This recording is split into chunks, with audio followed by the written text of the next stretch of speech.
All right, everyone. We are back for another episode of The Next Rep. I'm pleased to be joined by two guests today. First, I'll introduce my coworker. You guys have yet to meet her, but we're joined by Mekella today. Mekella is a member of our Wodify team. She is also a gym owner. She owns Beacon Mixed Martial Arts in Cherry Hill, New Jersey, which is also how we met this gentleman. We're pleased to be joined by Shane Fazen, the founder of Fight Tips, martial arts coach, striking coach. Been in the game a very long time. Most folks have probably seen his YouTube videos through the years. He's been making content in the martial arts space just as long as anybody. So, Shane, thanks so much for joining us, man. It's a pleasure to be joined by you today. Nah, pleasure's all mine. Thanks, guys. You just, I was just bragging a little bit to you guys that both Mekella and Shane are in the greater Philadelphia area where I used to live. And I think it's, what's it clocking in there today, guys? Like 20, 25? Yeah, I think it's pretty warm today, right? It's like 20. Yeah. Like 20 or something. The sun's out. That's all that matters. Downright balmy there, but it's just hitting 80 here today, so I think I'm going to go walk the trail. So I just had to rub it in one more time, guys. But anyways, Shane, it's really great to interview you, man, because I actually, before I met Mech, before I trained at Beacon, before I worked here at Wodify, I used to watch your videos, and specifically during the pandemic, you probably know where I'm going, but you had some awesome at-home workouts for when we were all restricted in Philadelphia. You know, nothing was open. You couldn't go to the gym. You released some pretty kick-ass, just, you know, martial arts-focused, cardio-based workouts. So you got me through the pandemic and made sure my cardio didn't go to hell. So thank you for that, first and foremost. That's awesome. No, I've actually heard a lot of people say that. I think our audience really grew during that time. It was a tough time for everybody, but I remember I was like really spread thin at that point, like right when it happened. And then when things started shutting down, I kind of like my wife and I kind of had this moment of relief because we were like, I think we kind of needed this. And then we were already in the digital space. So a lot of people started reaching out to us at that time. A lot of gym owners, a lot of coaches saying, how can I convert to the digital space and start and, you know, either retain my audience or my customers or, you know, make some money online. So that was, like I said, that was actually a good time business-wise for us. Yeah, I mean, I think they definitely showed there's a huge market for that, right? I mean, I think, you know, I think of a jiu-jitsu academy, for example, and like similarly back then, you know, there was like all these instructionals. You didn't hear so much about those pre-pandemic, but afterwards, I think it kind of showed that, you know, at-home learning in martial arts is definitely possible as a supplement, you know, when you can't train in that context, but in even normal context when you can train. At home, there's some value to it. Yeah, there's always going to be those people that kind of hate on that and say, you know, martial arts especially is a physical, you need two people in order to train it. And I agree with that.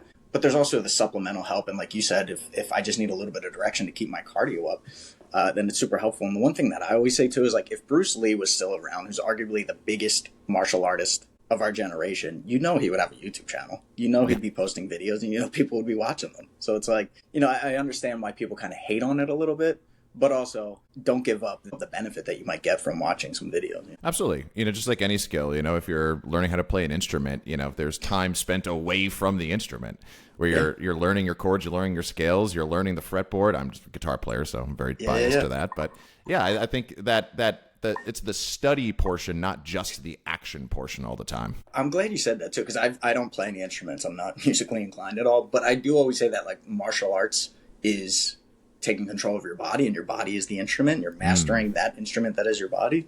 So yeah, if you have a little bit of direction and guidance or input from other people who have been there and done that, why not take advantage? Well, and let's dive into the Wayback Machine for a second, Shane. So what year did you start making videos on YouTube? What year did Fight Tips start? 2005 is when we bought fighttips.tk.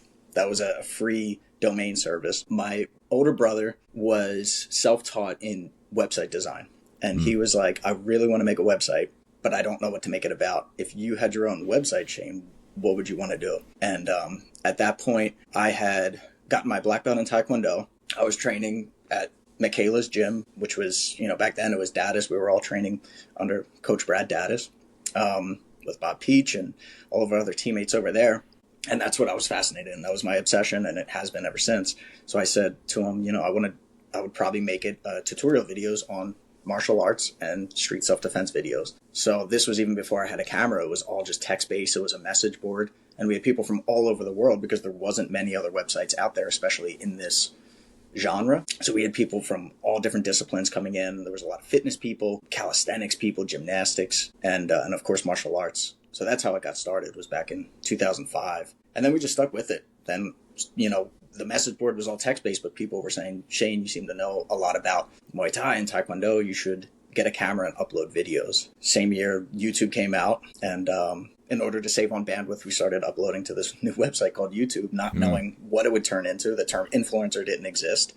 And then I was like, whoa, we have like 8,000 subscribers. What's a subscriber? You know, they get an alert every time we upload a video. I'm like, oh, that's pretty cool. And then that channel got shut down for inappropriate content. We had like a street fight that we used as an example of what not to do, and that goes against the terms of YouTube. So that without warning, that channel got shut down, so we had to start over fresh.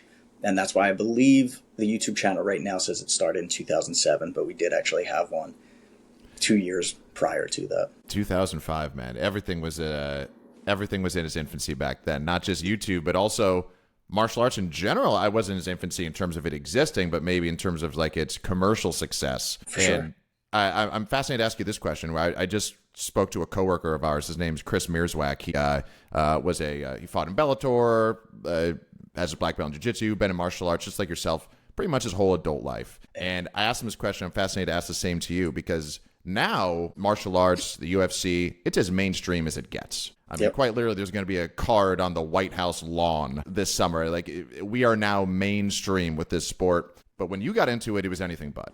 It was sort of this, like, not even a little brother sport. I don't even know what you could be called. It was like, there was, you know, Joe Rogan always says when he told people he was working in the UFC, they looked at him like he was making X-rated movies or something. Like, it was just this totally out there thing, kind of counterculture. You know, was there a moment, like, all the way back then where you were just like, man, despite this being kind of like a weird niche thing, this is my jam? Do you remember that moment where it just clicked for you? Like, this is going to be my pursuit. Yeah, I remember.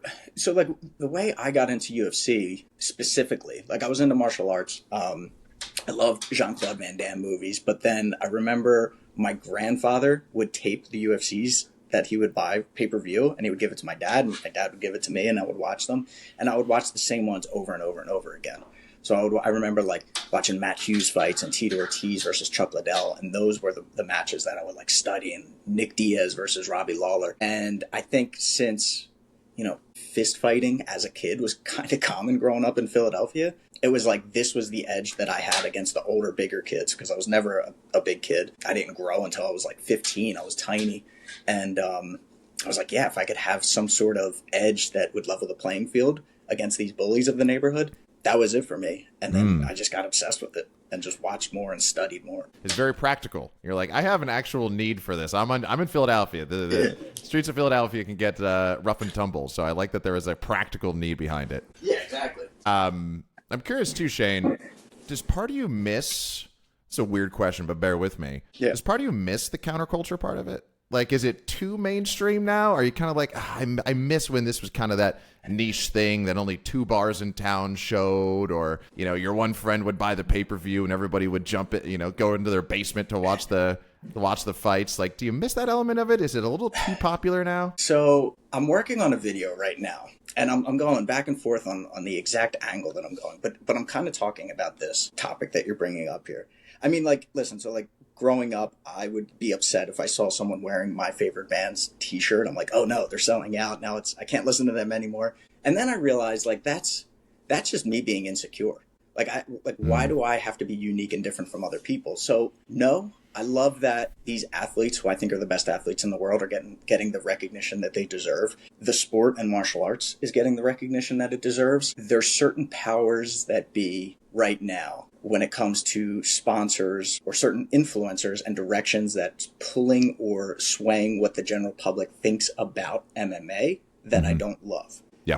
And I think I'm going to leave it at that. But I still think it's good that it's getting mainstream attention. It's just important that we have more of that Bruce Lee type philosophical angle, and just the general good guys out there that are really promoting it and showing that it's for them too, if that makes sense. Absolutely. Yeah. I have my notifications on. I'm excited for that video. This is a topic I've been very personally interested in. So it sounds like you're kind of making it just for me. And like I said, I'm gonna leave it at that, because I still need to wordsmith it a little bit in order to get my thoughts together correctly. I'm excited, man. It's because of the explosive growth of MMA, the UFC. Let's talk about kind of like the secondary sports to that, because, you know, MMA is when we're bringing it all together. We're mixing up the striking, the grappling. But you were always a striker, right? Like that was your first love was striking arts. I know you competed in Muay Thai, right? Did kickboxing? I think you got started in Taekwondo. You said, right? So striking was your boxing, Western boxing. Do you think,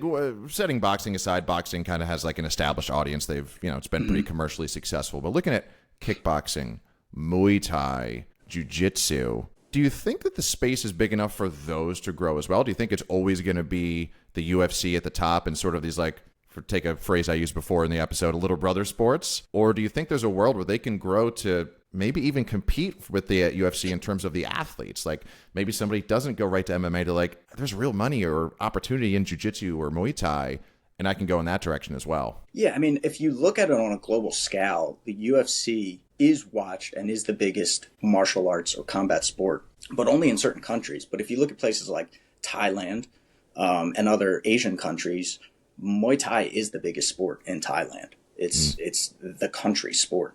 In places like Japan, kickboxing is massive out there. Those fighters are the biggest celebrities. They're on billboards and sports drinks and everywhere that you look. So I think in America, if we're talking specifically about America, I think there's plenty of room to grow. Our friends over at USA Muay Thai are making huge progress in making Muay Thai become an Olympic sport. And I think that's going to be huge for Muay Thai. And, Cory, you had mentioned that like we're still very young, and I think MMA is still very young, but especially Muay Thai in America, especially kickboxing in America. When people say kickboxing, they still think like cardio kickboxing.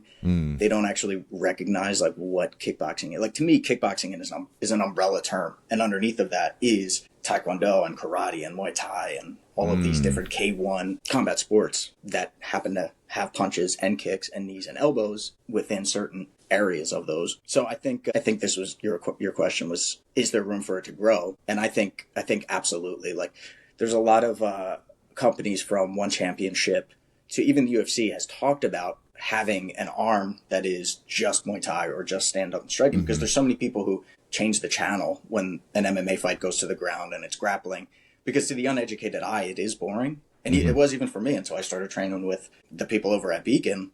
Once I started to understand grappling, like that stuff truly fascinates me now, and I understand what's going on. And that's all it is. And that's, like the uneducated eye or people not understanding what's going on. I mean, that's life in general. It's boring to them, or they don't understand it, or they're scared of it, or they hate it. But I think there's a lot of room for Muay Thai, especially on the grand scale. It's so funny you say that too, with like the uneducated eye, because I have, basketball is an incredibly popular commercial sport in the United States, but how many of us actually, or I mean, football, the most obvious example, like how many of us actually understand the X's and O's, right? Like it's just that I think specifically grappling, just a little bit of extra work, or even Muay Thai, when you start going into clinch stuff, like there's, as you know better than anybody, there's the whole sort of grappling art buried within Muay Thai, and that can be boring for people too. And then it's like, so is kickboxing then the perfect mix for people? And then the argument becomes, well, then why, if people like the striking, they like people getting hit, they don't like the grappling, they like the knockouts, then why isn't that the biggest sport? And I think it's simply because there isn't a company that has put enough money into the production, into the storytelling, into the highlight of each actual athlete and the matches that are happening. Boxing has the money. UFC now does have the money and the sponsors behind it. So again, I don't know if it's an extension of the people who own the UFC, or if it's a completely new investor that starts this new league.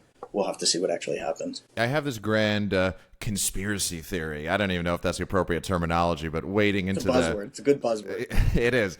Wading into the controversial waters here, but there's a lot out there about the UFC and how it's really pretty much impossible to compete with them in certain regards. My take has always been, I wonder if a striking sport isn't the way to actually do it. Because if you just try to compete MMA to MMA, I mean, the UFC is MMA. There's people who just know the sport, not as MMA, but they know it as UFC. Whereas striking, I think there's still, we have boxing, we have MMA, but do we have, as you said, that sort of umbrella term of kickboxing of like, there's more going on here. It's exciting. It's not just hands. There's kicks, there's knees, there's a variety of different weapons. So that's what I would personally, as a consumer, love to see in the next, 5-10 years is, can we get a really badass striking league to really take off? I mean, if I was pitching to an investor, that's the angle that I would go for. We have multiple bare knuckle leagues now We have dirty boxing, which is elbows, boxing, and a little bit of ground and pound. There's karate combat. There's jiu-jitsu leagues and everything else, but it's been tried many times, and there's still ones that even exist and are currently putting out events, but they're not gaining the traction and the mainstream eye that they were hoping for. And again, I think it has a lot to do with just competition and the production value or the money behind it. And then that's the same with MMA too. There's so many different MMA leagues. There's those funnel MMA leagues, like the lower level, that are funneling these the champions and the winners to the UFC. But then there's people who are truly competing with them, like the head coach and owner of Beacon MMA, Bob Peach, Mekella's husband. He and I are going to be doing commentary for Combate Global this year. We're starting at the end of the month. The first event is the 26th of February. And what's different about Combate Global is it's Latin-based fighters and audience. So we're going to be doing the English commentary to help grow that audience. But they have millions of people, and they've done the research, and they found that these people don't actually even watch UFC. Like these people from Mexico and Guatemala and all over Central and South America see MMA as a new sport. They're huge. They love boxing. They're big boxing fans. And a lot of the fighters in Combate Global are people who have just boxed or have really good boxing, but there's not as much grappling. So there's way more knockouts in this. And all of the fans that watch, they're doing the research on their Facebook and the interest that they follow. They're not actually following the UFC. So to them, this is a new sport for them. So there is an untapped audience, which is also really cool to think about, simply because it is still such a new sport. I love that. I mean, I grew up watching K1 replays when I had DirecTV. It was HD Net was the channel with Michael Chavello, the big kibosh. Right? Yeah, the big kibosh. I love it. Good Night, Irene was the other one, I think you said. Yeah. My favorite was, he's got more punch than a high school prom. He's the best. That guy's got to get, we got to get him back out there. I miss him calling fights. He was the best. I agree. Looking kind of, Shane, at like the pipeline, or like, the people who are fed to these organizations, whether it's a 1FC or UFC or PFL. That was what I was looking for.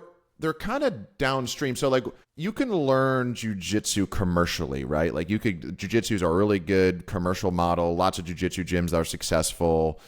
You could learn wrestling typically through the school system, right? But it's very available for a lot of people. If you're a kid interested in wrestling, it's pretty easy to go down that path, assuming you're at a school that offers it. You could be like my high school and have a wrestling room and no wrestling team. Still trying to figure that one out. And maybe I'm off on this. If I am, please let me know. But striking isn't quite as commercially successful at that bottom level yet. Just like I'm moving to a city, there's plenty of jiu-jitsu gyms. There may be one or two MMA gyms, but there's not a ton of Muay Thai gyms. There's not a ton of kickboxing specific gyms. And if there are, to your earlier point, it's usually that cardio kickboxing style. It's not really like the actual application of the martial art. Why do you think that? Do you agree with that, number one? And number two, why do you think that is? Is it just a fear thing? I do agree. I think if you go to major cities, you find it more readily available. But like when I first started, when I made the transition from Taekwondo into Muay Thai, getting to Dadis, the gym that I first trained at 2005, I had to get on the bus to the L, which was the train, to another bus. It took me like an hour and a half, 2 hours to get there. But that was the only gym that was available back then. That's Philadelphia. Now there's plenty of gyms because of that, because of Dadis. I mean, they were the pioneer, and a lot of the people who trained there ended up leaving and starting their own gyms. But if you go to places like, I was just in Utah for an event, and it's really hard to find a Muay Thai gym out there. Like you said, jiu-jitsu, very mainstream. And I think that has a lot to do with systems. That has a lot to do with lineage and the organization of how it's taught. This way you can package it up and say, teach this at your schools, and they have an exact curriculum that they can follow. And what I've noticed is that doesn't exist as much, especially for Muay Thai, especially for kickboxing. Taekwondo and karate have their forms, have their katas that people follow, and it's easy to test, and they know exactly what rank you get based on that. And a lot of people roll their eyes at the idea of a ranking system for Muay Thai or for kickboxing, because they say there's only belts in the ring. You can only, earn belts, championship belts. But if you really want to create a system that's easy to follow and it's replicable and it's easy to test to prove how much skill you actually have, and ultimately, like to me, what a black belt means in any system, and a lot of people are going to disagree with this, but I think the difference, let's just say in jiu-jitsu from a brown belt to a black belt, isn't just competition or isn't just skill or experience. It's the ability to teach that skill to other people. That's what I think a black belt is. And like I said, other people will say, yeah, but like this guy's better than you, so therefore he's the black belt or whatever. But to me, I do think that should be the symbolism of a black belt, is someone who can actually teach to others. Otherwise, I don't think that you should earn that black belt. You know, and then because if anything, then you should have the championship belt. Then it should be the one that you've earned as a fighter. But I think the symbolism of the black belt is someone who can truly coach and teach and regurgitate that information. But to answer your question, I mean, the reason why it doesn't exist yet, I think because it's just so new. Muay Thai was kind of like, there's a lot of gatekeepers. I mean, the Thais themselves there was a couple of people who came over to America. Jong Sanan, the Wooden Man, is probably one of the biggest that comes to mind, of someone who came over as a Thai and was open and willing to teach traditional, authentic Muay Thai to the American people. And it makes sense why they would want to gatekeep, right? They want to be the best at it. And now it's much different. This was more so in like the late 90s, early 2000s. But now when you go to Thailand, you know, they welcome you with open arms. They're happy to teach you. They're happy to corner you and everything else. But I think we're still in the process of that building and growing here in the States. Like I said, major cities have it. But I think ultimately it comes down to just a lack of systems. Do you think there's a big business opportunity there for these established jiu-jitsu gyms? I mean, shout out Beacon. You know, they're doing it at a high level, right? They're doing grappling and striking at a high level. But I mean, I tell Mech this all the time. That's why I like training there when I lived in Philly, because I could get both. Like, there's a real value, even from a consumer perspective, that I don't have to have two memberships. I can go to one place and get all of my martial arts. I can get my striking, my grappling. I can do it back to back. There's a ton of convenience there, but it's pretty rare. Is there a big business opportunity a lot of gyms are missing there? I would say it's huge. I mean, if you're talking about like a jiu-jitsu gym that wants to have another offering and double the revenue instantly, offer a striking program. If you're a striking program, or if you're a striking gym and you don't have a kids program, offer a kids program, and you're probably going to do more than double if you have a kids program. If you're a self-defense school, if you're a fitness school, like if you can offer a striking program, you know, especially with the one that I'm developing and we're launching next week, and we're going to be launching a kids program at Beacon next month, the equipment that you need in order to start a striking program is so minimal, right? Like you need a pair of gloves and you need a place to stand and you need the information to follow. And as long as you're doing it safely, I mean, it's like I said, it's one of the most empowering and fun. I think that's like one of the things that people look for the most when people join a gym. They're like, I'm looking for something different. I'm looking for something fun.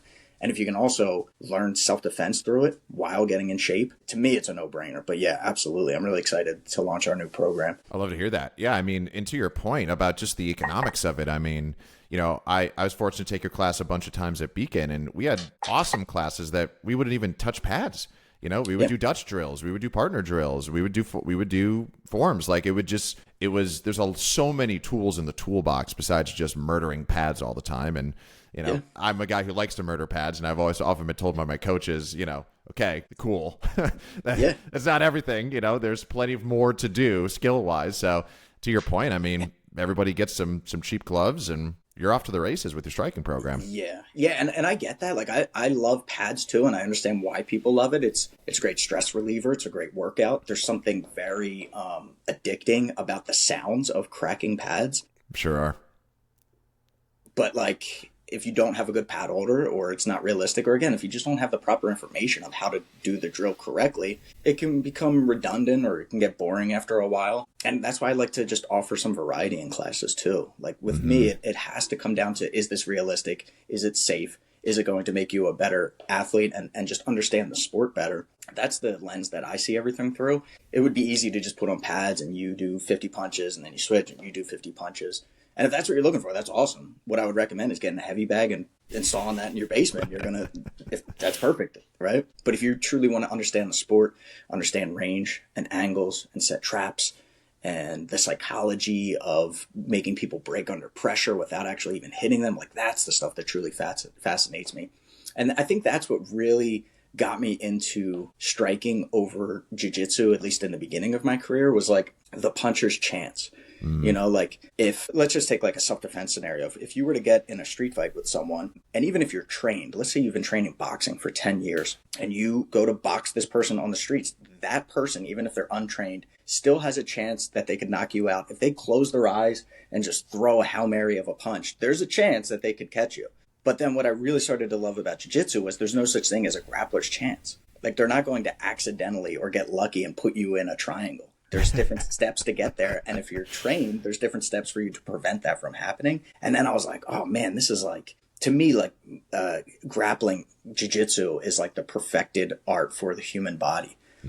But the puncher's chance is like, to me, that's statistics. And if there's a way that I can increase my chances of preventing them from landing a punch and increase my chances of landing my punch or kick or elbow or knee or whatever, that's why I was always and will always be obsessed with striking, because you can always just increase your chances a little bit by training a little bit more, by getting your conditioning up, by understanding fight theory and concepts and tactics.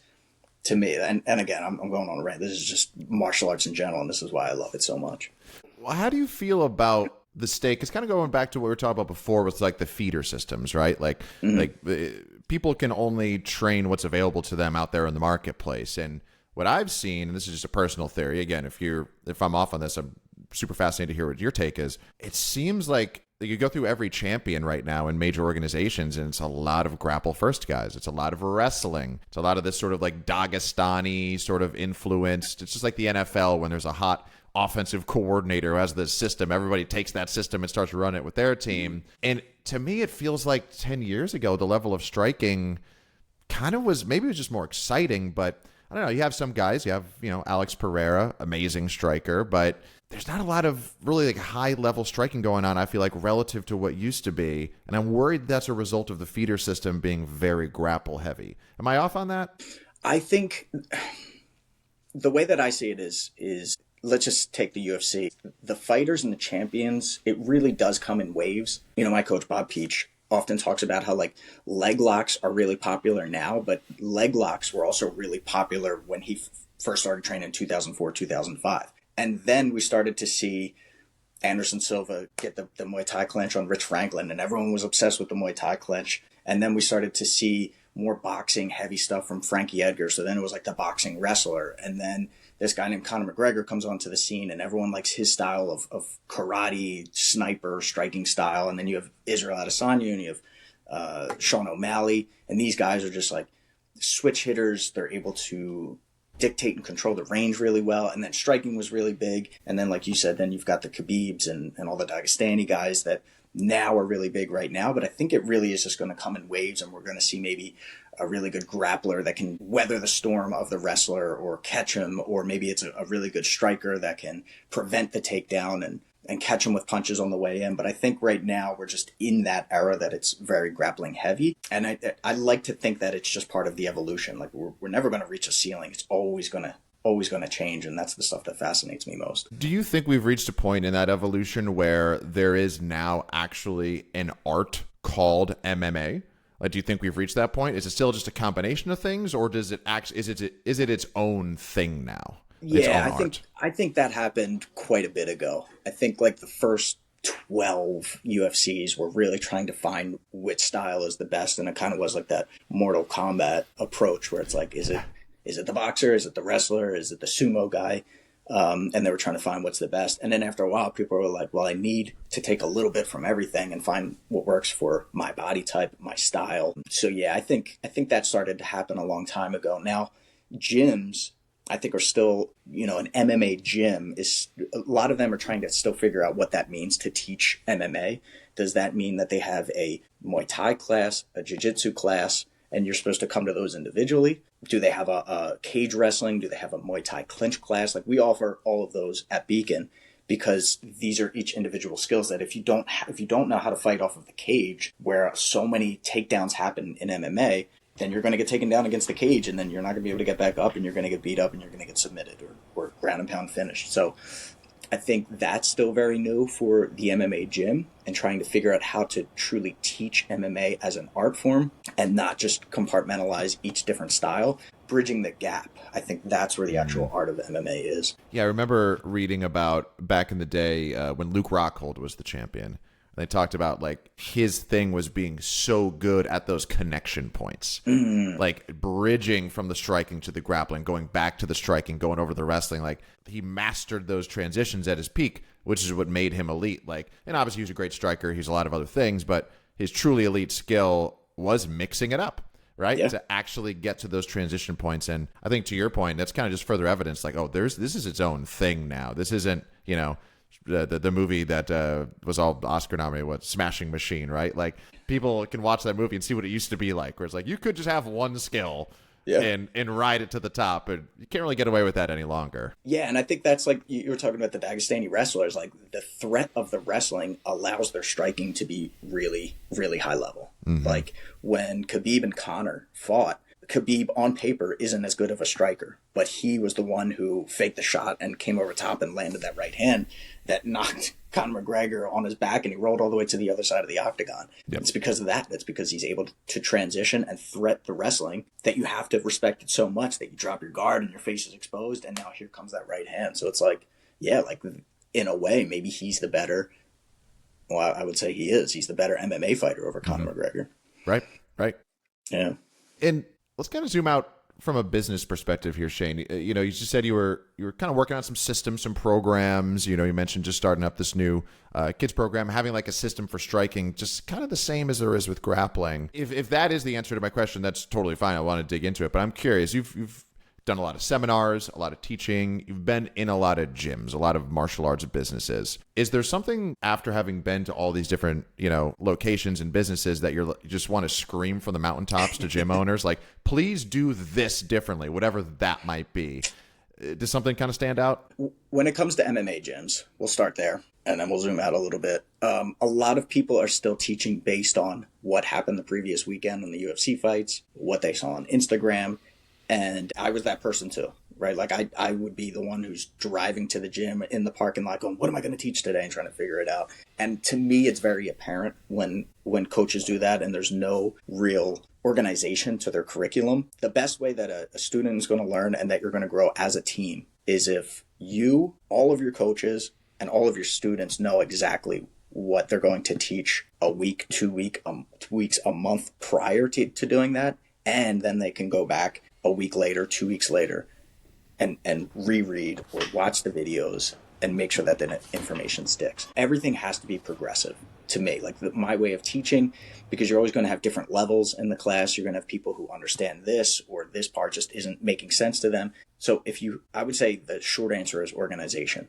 But when it comes to class structure and the actual content that you're teaching, I teach a 10-week striking curriculum that repeats at the end of that 10 weeks. It's a little bit more tactic or conceptual based each week, and not so much this week we're going over the jab, this week we're going over the front kick. It's based on range. So we're fighting at long range and we're going forward and backward, and I want to make sure that people understand those movements and we can fight on that plane. Then we start to add a little bit of an angle with redirects and round kicks on the second week, but we take what we did from the first week and we make sure that that is completely implemented and people understand it before we move forward and grow from there.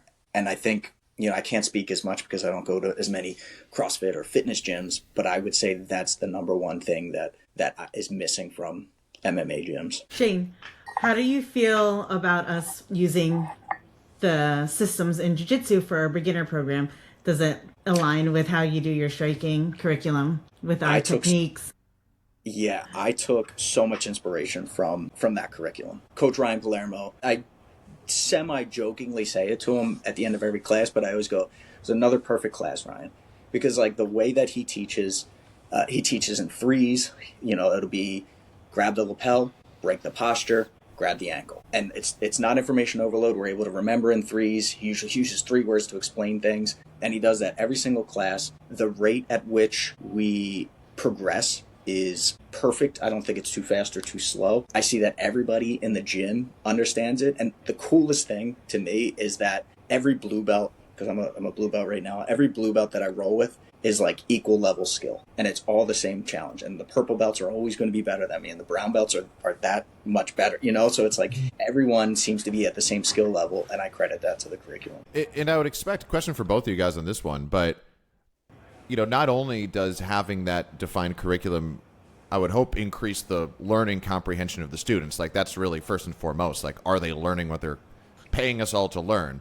And if it increases that, then it's doing its job. But secondarily, I'd have to imagine it has a really positive impact on retention and just having those people stick around for longer and not feel you kind of said information overload, Shane. I think that's the biggest thing that my theory is gets people to stop martial arts. Is just like, how can I possibly make sense of all this? Just think about that. Like, and that's my biggest argument to the people who go, there's no belts in Muay Thai. And I'm like, okay, all right, I get that. But if you could just look past that and understand that you're going to have way higher retention, your members, all right, they need a little bit of a carrot dangling in front of them, which is going to be the blue belt or the purple belt or whatever. Like, if you can get over that and implement that into your gym, you're going to have more people, you're going to have more champions, you're going to get more belts because that person's going to stick around longer. Yeah.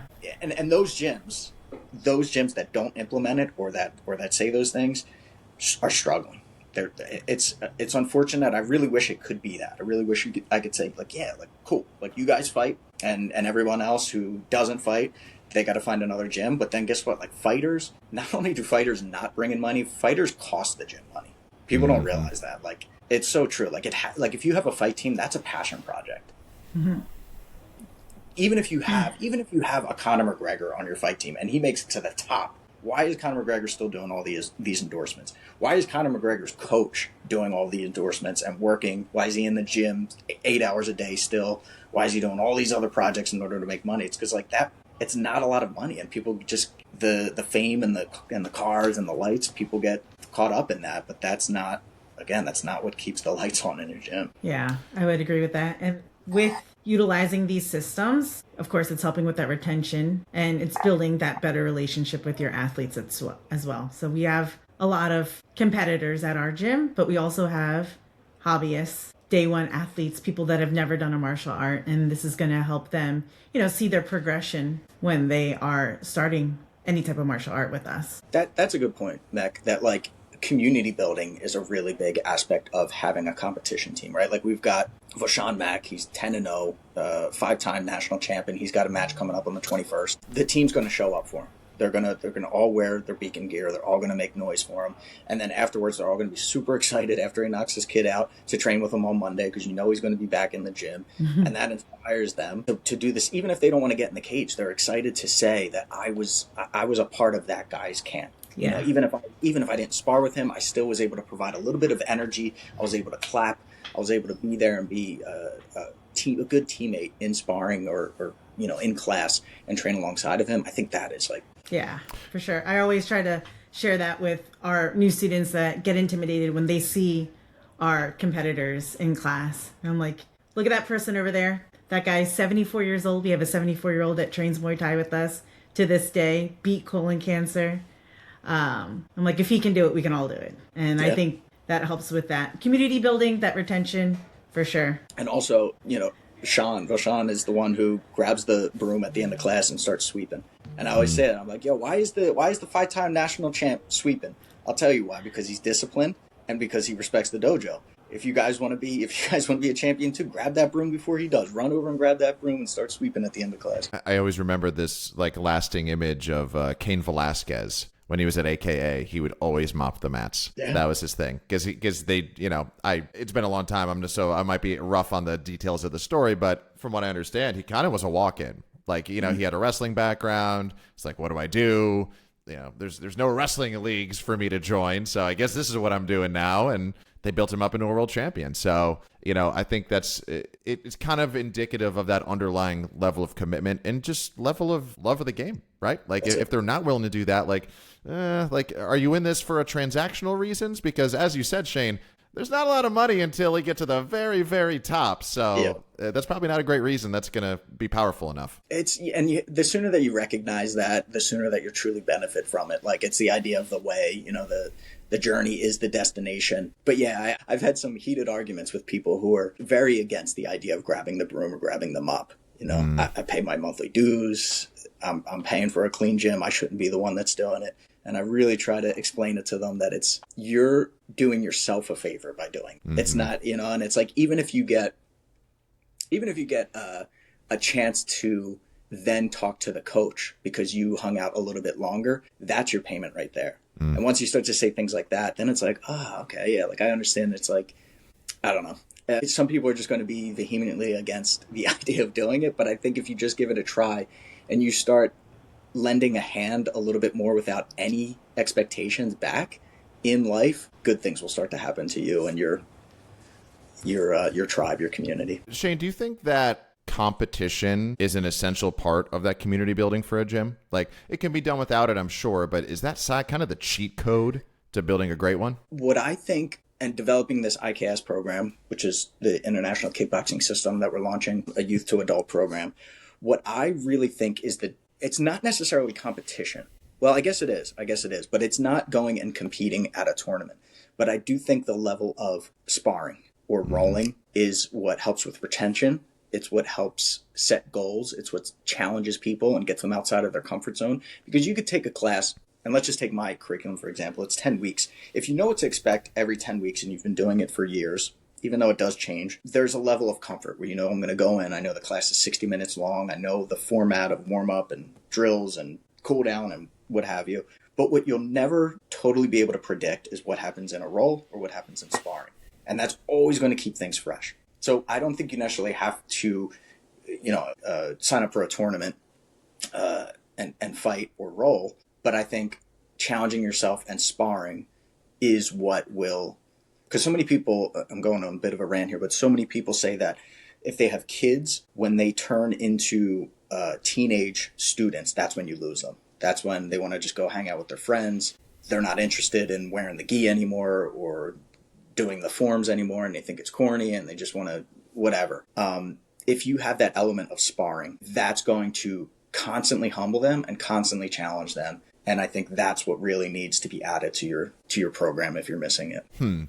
I like that a lot, because you're right. That's your check-in, right? Mm-hmm. That's your check-in of like, am I retaining this? Am I actually getting any better at this? That's your humbling moment.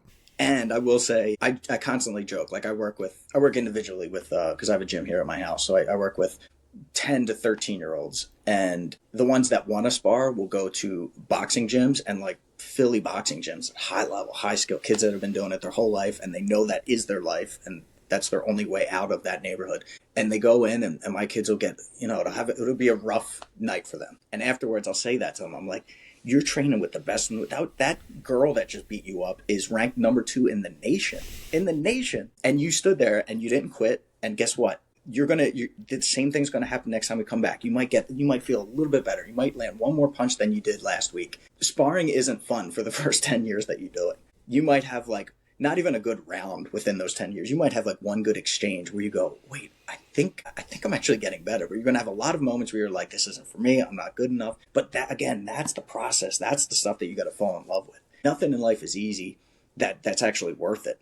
That's the beautiful stuff. That's the stuff that you write about, that you teach your kids about when you get older. You got to really embrace that stuff. And the sooner that you do, the more you're going to appreciate life. Yeah, it's funny you say that because, I sparred. I played football for far too long. Unfortunately, I cashed in all my brain trauma too early on football, and unfortunately, that the only sport more dangerous than MMA. Right. But so I was always careful about sparring, but I would spar my instructor because I knew he would take good care of me. Shout out to Aaron. You might even know Aaron, Shane. Aaron Meisner, Royal Striking, South Philly. Of course, yeah, he trained with us at Daddis, yeah. He's the man. He's the best. So shout out to Aaron. But I used to spar with him because I trusted him, and he wouldn't beat me. He beat me up, but within reason. Right. And I landed, I think, one punch on him in like 3 years. And it'd probably be more accurate to say that he accidentally headbutted my fist, than me actually successfully landing a punch. But it briefly inconvenienced him. He was like, "Oh, wow, good job, you got one on me." And exactly. That moment was enough to warrant the 3 years of pain. Because I was like, "Yes, progress." So I agree with you. I think that's really where the addictive element of training really starts to manifest itself. And like, look, you remember that. That's the stuff we remember is like life's always going to be hard or boring or whatever, but it makes those moments of landing that one punch, yeah, that much more memorable. Yep. It's a good story. It brought the score from 10,000 to 0 to 10,000 to 1. Hey. To 1.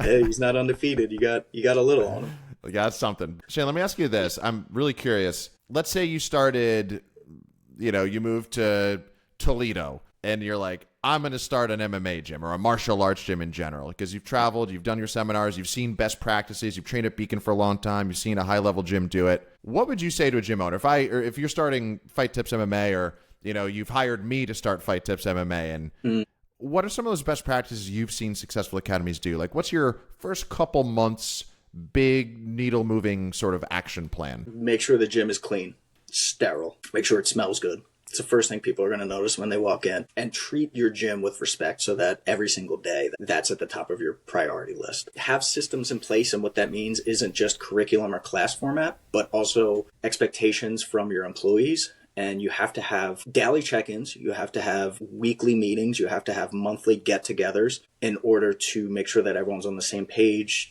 to understand any problems or concerns from clientele. One thing that I recommend is having a employee workout session once a month where one person leads the workout, and then you can provide feedback from everybody, things you like, things you would have adjusted to make it even better, and community building events for the students. So obviously the classes have to be fun, the information has to be good, but good communication between coach and athlete, and then also events, whether it's yearly anniversaries or holiday events or kids events, or again, going to matches and everyone just feeling a little bit more part of the family. The gyms are what people call the third space. For a lot of people, that's church or whatever it may be, but it's not home, it's not work, it's that third space where you actually have a community, where these are people that you could call up during tough times and they would be there for you. And I think if you really treat that with respect, your customers, your students, your members will recognize that and appreciate that, and the respect will be mutual. Where do you think content fits into a gym launching in 2026? Like, is there a place for, like, you've grown an online platform, like that's something you've proven is very possible in the martial arts space. From the gym owner's perspective, do you think that's something they should leverage? Does that come further down the line? Like, you have to have your ducks in a row before you get to that point? I would say it's a free tool that could provide so much help for your business that if you're not using it, or if you have any form of resistance towards it, you need to get over that and you need to start implementing immediately. What I recommend is, steal like an artist.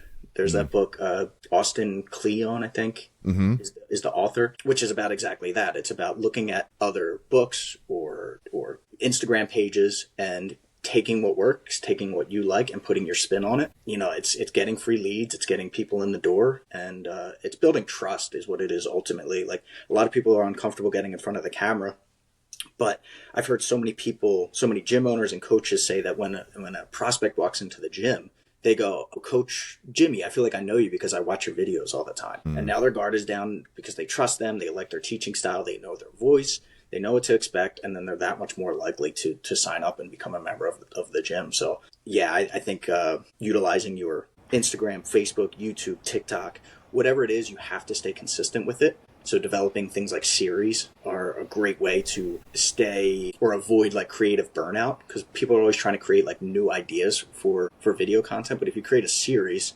meaning, for example, common mistakes when hitting the heavy bag, there's a million different things that you could do there, and you could film 10 of them in an hour, and then you've got 10 weeks worth of content. And then you have a call to action, you explain people how they can find your gym and how they can sign up. So yeah, I think it's a huge tool that people need to not only utilize, but master and have like respect in it so that they can get really good at it. Do you help people like me do that? I just set a goal. I was just talking to Mekella about this, of getting our gym to 10K. So that's no. I offered a service of consulting, and I got an insane amount of signups for that. It's cool. I really like helping people. It was just a lot more than I expected to get, so I kind of had to take a step back and pause that service for a little bit just so I can get caught up with everybody. But yeah, it's a good problem to have, though. You like that? Exactly. Yeah. We get to take advantage of Shane's following when I'm doing my Muay Thai introductory lessons. They always point to the mats and they're like, "I recognize that guy over there. Yeah. Where's he from?" Yeah, YouTube. He was born on YouTube. 2005. He was a baby Planet on YouTube. Yeah. He was born and immediately was in his 20s somehow. Just exactly. skipped all the other age. I'm a hologram. Well, Shane, and it's just just to wrap up here. I'm curious, just kind of take me back to those early days of Fight Tips. You know, it seems like we've reached the point of critical mass where regardless of what type of business you have, to your point, you have to be utilizing these free tools, and you have to have a web presence, and you have to have a social presence. It's just kind of the way commerce is structured nowadays, right? And how did you get over that initial imposter syndrome? How did you get comfortable in front of the camera? Was it natural, or was it a difficult process? No, of course. And that's the number one response that I get when I ask people why they haven't started creating content is, they say they don't feel comfortable in front of the camera, and you have to peel the layers back a little bit, and you realize it's more so about fear of judgment from the gym down the street or their peers or, people that they look up to, and they're afraid they're going to find their video and say that technique isn't good enough, or you're not a person of authority to be able to talk on this. But I'd say the complete opposite is I was a 15-year-old kid when I started Fight Tips, so of course I wasn't a person of authority, but I had a point of view, I had a perspective, and I did have an experience, and I think that's what people truly appreciated. I also say, people should go to my video library on YouTube. There's I forget, 1,500 videos on there. I would be happy if someone went on there and redid all 1,500 of those videos in their format, in their voice, and their style. And guess what? People are going to like that version better just because of the way that you taught it. You said a metaphor, or you said something that resonated with them better than the way that I said it. They like the way you look better. That's good. It should be that way. It's people are going to prefer certain coaches in the same gym, the way that they teach, their energy, whatever. So I think what you have to truly believe and remember is that you're going to reach the haters. But even if you reach just one person that you change their life, or you speak to them, they hear something you said that they needed to hear. I can't tell you how many people have told me that Fight Tips truly changed their life, whether it was help them stand up to their bully or abusive parent or fight depression. And it gets even stronger than that.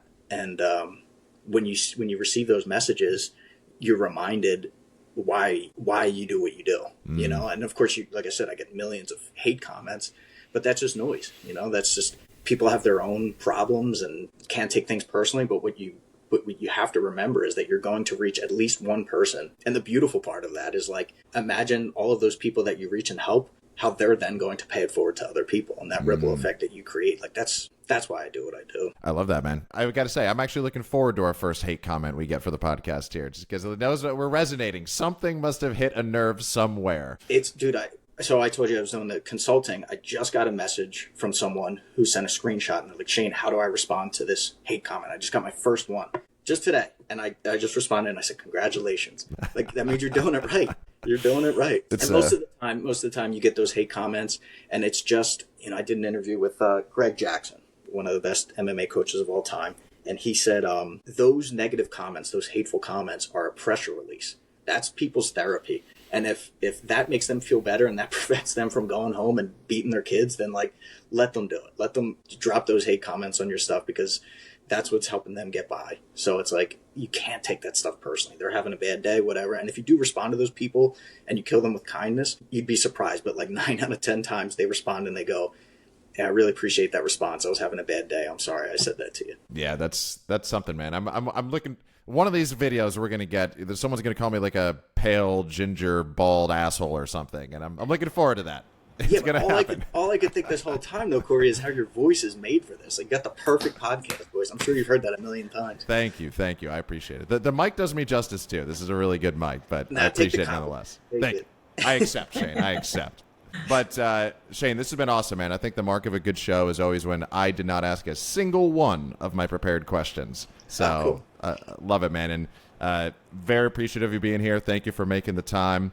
Thanks to Mekella for being here as well and setting the interview up. This is a lot of good stuff for gym owners and our listeners generally here. And I know you're working on some cool stuff. So, Shane, is there any direction you want to send people to just to keep tabs on what you're working on? Yeah, I'm going to keep everyone updated on my Instagram page. So if you just go to Shane Fazen, Fazen, I'm going to keep everyone updated on the launch of this youth to adult striking program. It does have a belt system, but it's also very realistic. There's a lot of combat-oriented.